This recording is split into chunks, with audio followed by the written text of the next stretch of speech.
अब ये जो धरना है खिलाड़ियों का, ये जात पात पर आकर पट गया है। खिलाड़ियों के प्रदर्शन को जात पात पर बांटने की कोशिश अब की जा रही है क्या, ये हम सवाल भी पूछ रहे हैं। खिलाड़ियों के प्रदर्शन पर दरअसल डब्ल्यूएफआई के अध्यक्ष ब्रजभूषण शरण सिंह का बड़ा बयान सामने आया। उन्होंने ये कहा कि मैं हरियाणा का ये विरोध नहीं है, हरियाणा में विरोध ये नहीं हो रहा है, बल्कि जीजा साली ये परिवार आपको दिखाई पड़ रहा है। इनके सपोर्ट में पहलवान नहीं आ रहे हैं।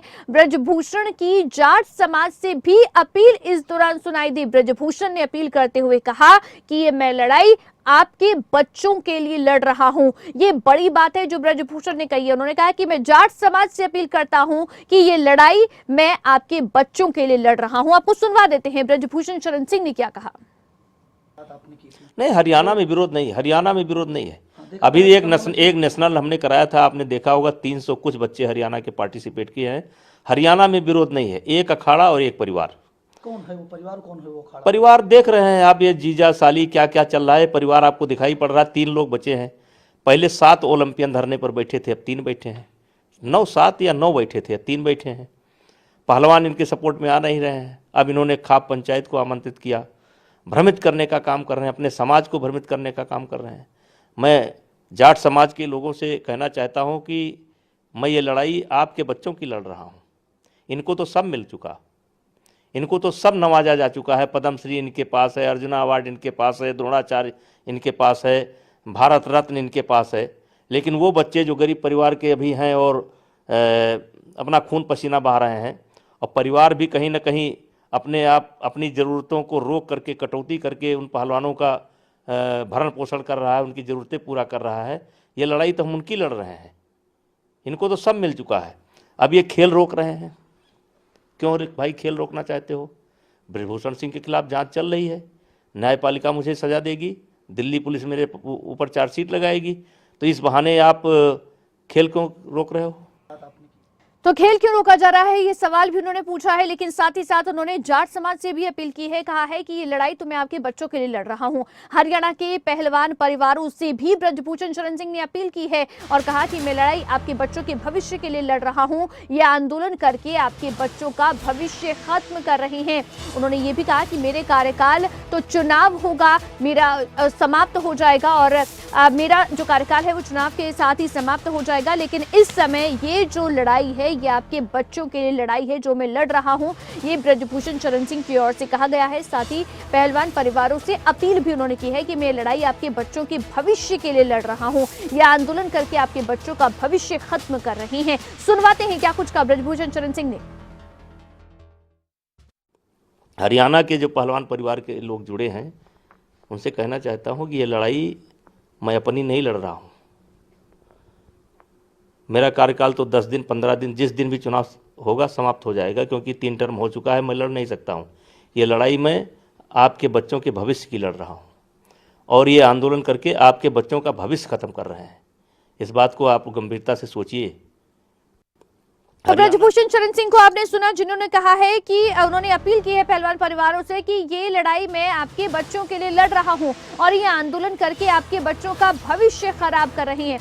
हमारे साथ इस समय रोहताश नांदल हरियाणा कुश्ती संघ के अध्यक्ष इस समय फोन लाइन पर जुड़ गए हैं। रोहताश नांदल जी, स्वागत है आपका खबरें अभी तक पर। देखिए, बड़ी बात है जो ब्रजभूषण शरण सिंह की ओर से कही गई है, डब्ल्यूएफआई के अध्यक्ष की ओर से कही गई है। वो कह रहे हैं कि एक परिवार का ये पूरा धरना है और ऐसे धरने करके ये दरअसल भविष्य जो आने वाले बच्चे हैं उनका भविष्य खराब करने की कोशिश कर रहे हैं। आप किस तरह से देख रहे हैं इस बयान को? देखो अवंती जी, मैं आपके चैनल के माध्यम से मैं भी यही बताना चाहूंगा, अब जो नेताजी कह रहे हैं, जो ब्रजभूषण जी जो अध्यक्ष हैं भारतीय कुश्ती संघ के कह रहे हैं, निस्संदेह वो अपने आप में कितना बड़ा सच है। क्योंकि कुश्ती जो है एक बॉडी कांटेक्ट गेम है और हर 2 महीने में 6 महीने में परफॉर्मेंस है और डाउन और अप होती रहती है हर खिलाड़ी की फिजिकल फिटनेस के आधार पे। तो जब वो इस तरह की लड़ाइयाँ लड़ते रहेंगे तो नए बच्चों को कंपटीशन नहीं मिलेगा, तो कैसे वो नई नई टेक्निकों से अवगत होंगे, कैसे उनको कंपटीशन में जाए, मिलेगा ही नहीं, होंगे ही नहीं कंपटीशन, तो कहाँ से उनकी मतलब परफॉर्मेंस और ज्यादा निखर के बाहर आएंगी इंटरनेशनल लेवल के लिए। जी जब कोई नेशनल नहीं रोहतास होगा, जी, कोई क्या कंपटीशन क्या नहीं। इस आंदोलन को ये जो पहलवानों ने चलाया है या धरना जो उनकी ओर से दिया जा रहा है, क्या इसे जात पात में बांटने की कोशिश अब कर रहे हैं आपके अध्यक्ष साहब? नहीं, अध्यक्ष साहब नहीं कर रहे, जो जंतर मंतर में बैठे वहाँ हो रहा है ये सब जात नहीं, पात क्योंकि और या अभी तक देखिए, राजनीति। अभी तक कहीं पर किसी जात का जिक्र नहीं हुआ, कौन सा समाज है इसका जिक्र नहीं हुआ। अभी तक ये सिर्फ पहलवान वर्सेस WFI अध्यक्ष था, लेकिन ब्रजभूषण शरण सिंह अब सीधे जाट समाज का नाम लेकर अपील कर रहे हैं। तो क्या समुदाय नहीं, विशेष उन्होंने को जाट समाज नहीं कहा, उन्होंने ये कहा, वो तो जाट समाज से बिलोंग करता है। उन्होंने ये कहा एक परिवार एक अखाड़ा। वो सर, एक उन्होंने परिवार जाटों से जाट अपील की है। belong रोहतास करता है। नंदल जी, उन्होंने जाटों से अपील की है। आपको चाहिए तो हम आपको बयान भी उनका सुनवा सकते हैं। उन्होंने जाट समुदाय से, जाटों से अपील की है कि आपके बच्चों के लिए मैं लड़ाई लड़ रहा हूं। तो ये जाटों का जिक्र करने की जरूरत क्यों पड़ रही है ब्रजभूषण शरण सिंह को इस सब के बीच में? जाटों का इसलिए हुआ है कि जो पहलवान बैठे हैं वो जाट जाति से बिलोंग करते हैं, एक ही परिवार से बिलोंग अभी करते हैं। वही मैं बात कर रही हूँ रोहतास जी कि हाँ, इसको तो जात पात पर ब्रजभूषण- क्यों लेकर आ रहे हैं आप? ये लड़ाई पहलवान वर्सेस WFI अध्यक्ष है, आप इसको नहीं, एक समाज से क्यों जोड़ रहे हैं? हाँ, अवंती जी, माननीय सांसद जी का कहना ये है, जाटों से भी हमारे इसलिए साथ विरोध बलवंत किया है। नंबरदार फोगाट खाप के प्रधान इस समय फोन लाइन पर जुड़ गए हैं। बलवंत नंबरदार जी, देखिए, अभी ब्रजभूषण शरण सिंह की ओर से एक अपील की गई है जाट समुदाय से कि ये लड़ाई मैं आपके बच्चों के भविष्य के लिए लड़ रहा हूं। इस तरह से धरना जो इस समय दिया जा रहा है, ये दरअसल ये लोग बच्चों का भविष्य खराब करने की कोशिश कर रहे हैं। आप किस तरह से देख रहे हैं इस बयान को? देखिए अविंतिका जी, सबसे पहले तो मैं नमस्कार करता हूँ जी आपको। नमस्कार।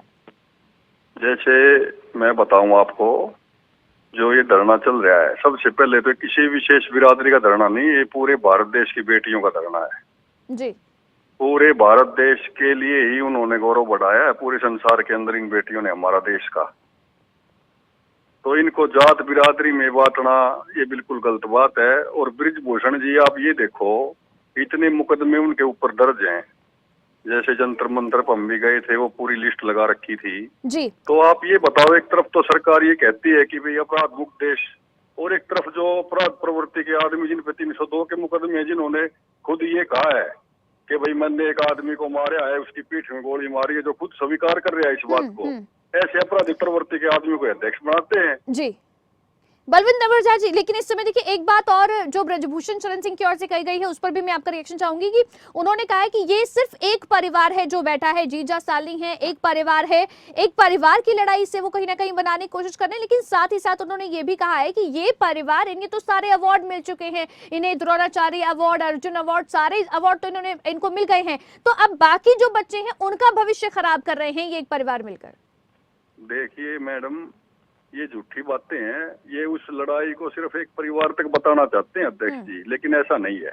आप ये देखो, जो 7 बच्चों ने जो मुकदमे दर्ज करवाए हैं, क्या वो एक परिवार के हैं? क्या पॉक्सो एक्ट में मुकदमा दर्ज हुआ है, क्या वो उस परिवार की है?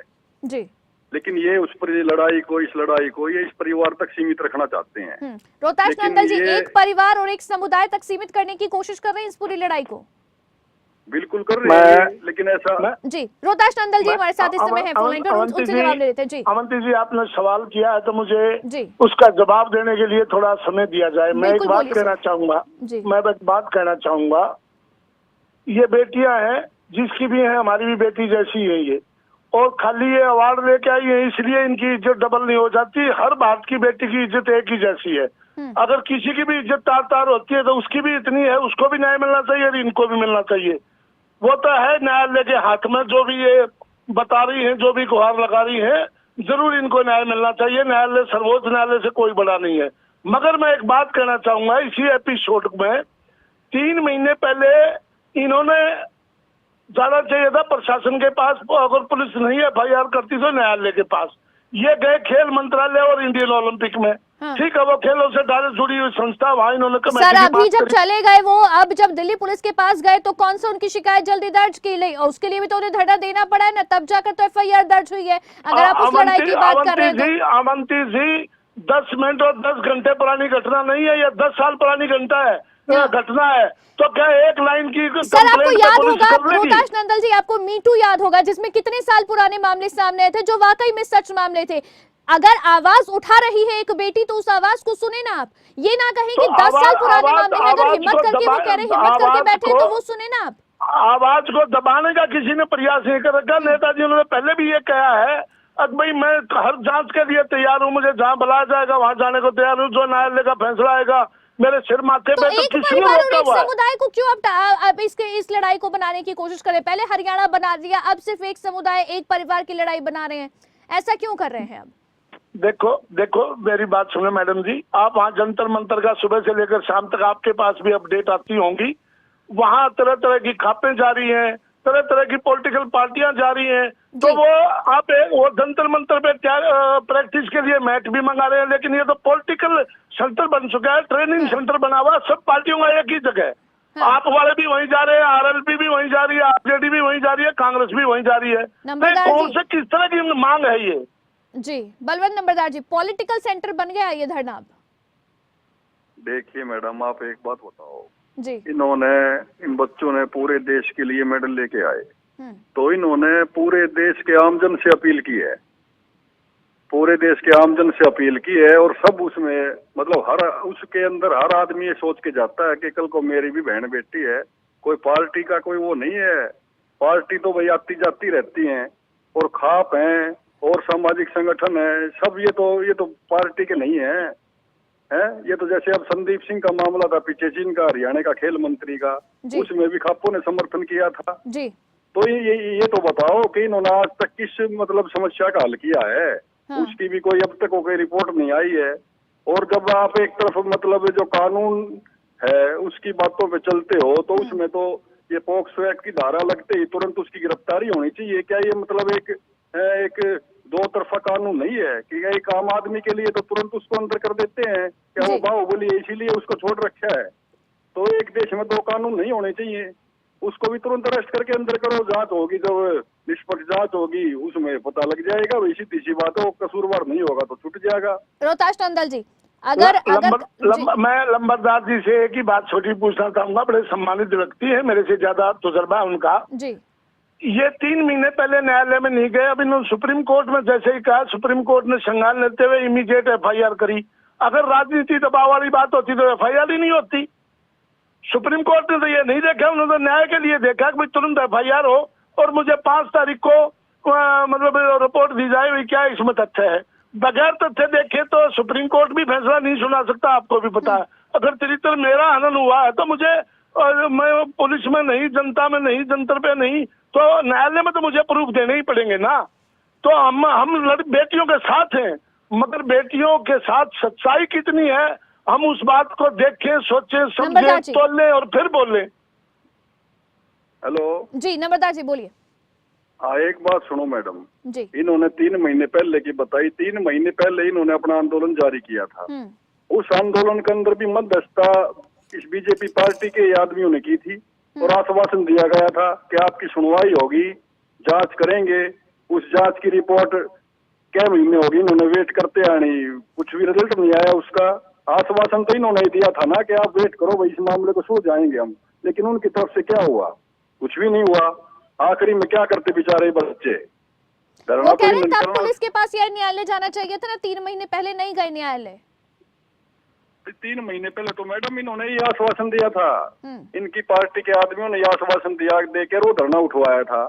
लेकिन आप ये बताओ, उसके बाद कोई सुनवाई नहीं होगी तो फिर तो अगला रास्ता अगला अपना रखेंगे ना। फिर इन्होंने धरने का रास्ता उचित समझा। बिल्कुल, देखिए इस मामले में जांच होनी चाहिए और दूध का दूध पानी का पानी जो है वो जरूर होना चाहिए। अगर ब्रजभूषण शरण सिंह इस मामले में दोषी है तो कार्रवाई बने, अगर खिलाड़ी दोषी है तो वहां कार्रवाई हो।